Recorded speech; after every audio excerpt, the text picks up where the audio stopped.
নেহেৰু খুৰাই ছাত্ৰ ছাত্ৰীসকলৰ উদ্দেশ্য কৰি কৈছিল, আমি চৰাইৰ দৰে আকাশত উৰিবলৈ শিকিছোঁ, মাছৰ দৰে পানীত সাঁতুৰিব শিকিছোঁ, কিন্তু প্ৰকৃত মানুহৰ দৰে সমাজত বাস কৰিব শিকা নাই। নমস্কাৰ।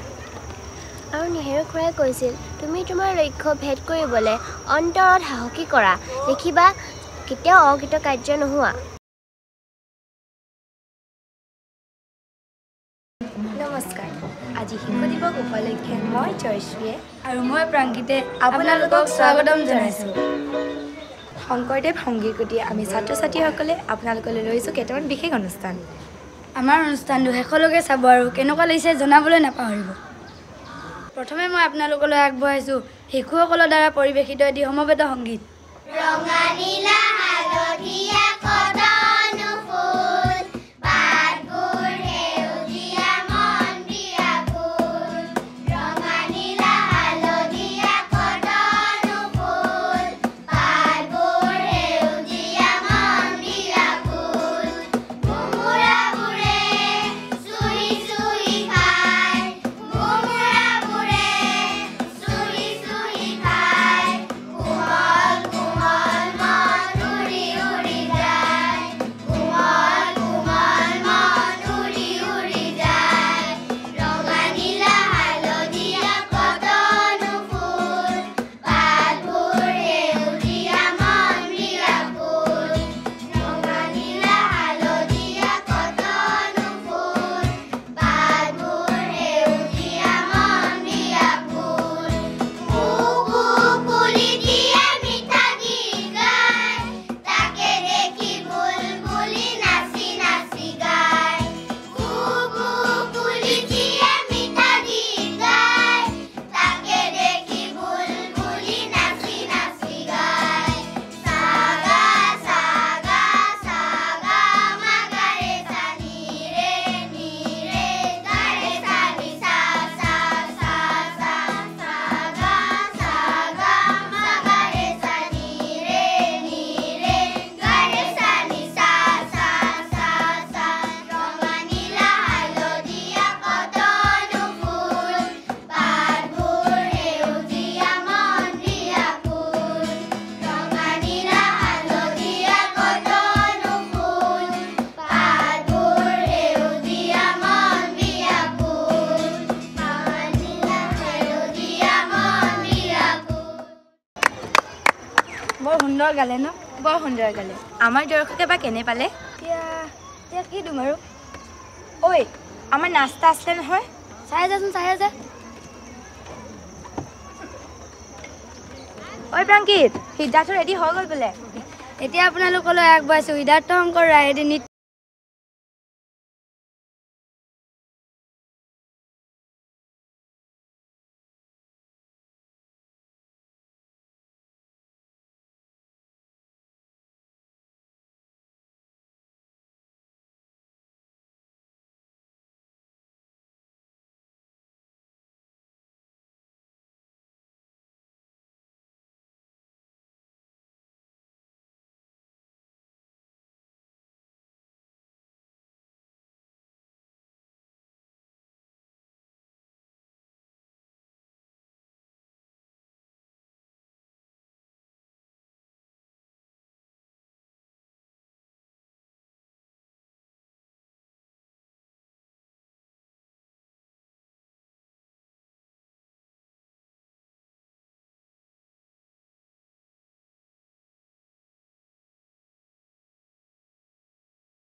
সিদ্ধাৰ্থ তোমাৰ নৃত্য চাই আমি বহুতে আপ্লুত হ'লোঁ আৰু তোমাৰ উজ্জ্বল ভৱিষ্যত কামনা কৰিলোঁ গান হ'ল নাচ হ'ল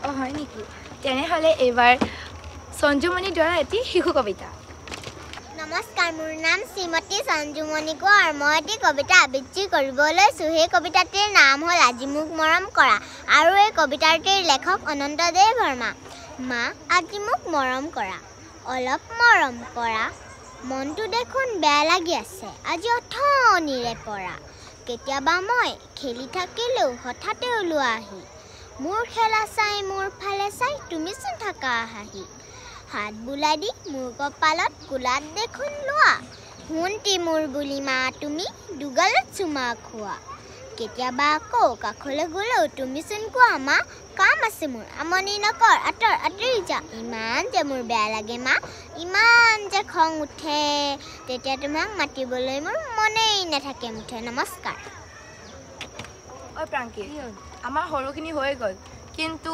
আমাৰ সমনীয়া হ'লে বেছি ভাল হ'লহেঁতেন এই ময়ে গাওঁগৈ ঐ তই গাব জান নেকি কেলে তোৰ যে লগৰ যে প্ৰণৱ সিহে বেছি ধুনীয়া গান গায় অঁ তাকে মাত নহ'লে দৰ্শকসকল তেনেহ'লে এতিয়া আমি প্ৰণৱ গগৈ এটি সুন্দৰ গীত শুনো আহক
বলে অসমে নাহিছে হাৰে আছো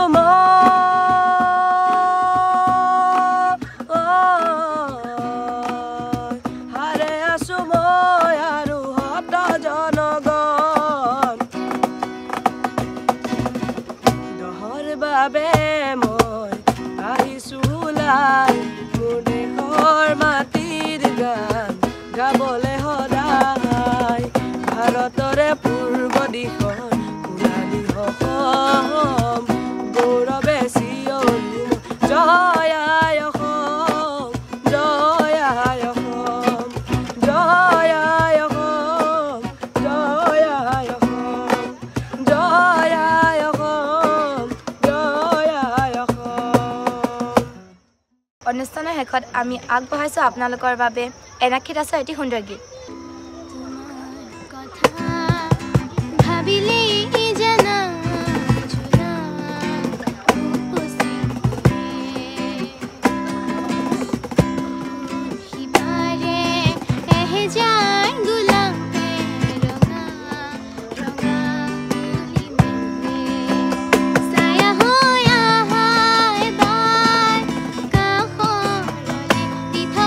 নালাগে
দৰ্শকসকল, আজি আপোনালোকে আমাৰ অনুষ্ঠানটো চাই নিশ্চয় ভাল পালে। আমাৰ যদি এই অনুষ্ঠানত কিবা ভুল ভ্ৰান্তি হৈছে আমাক নিজৰ বুলি ভাবি ক্ষমা কৰি দিব, আমাক মৰম দিব, সঁহাৰি জনাব। আৰু আপোনালোকক আমি পুনৰ লগ পোৱা প্ৰতিশ্ৰুতিৰে আজিলৈ ধন্যবাদ।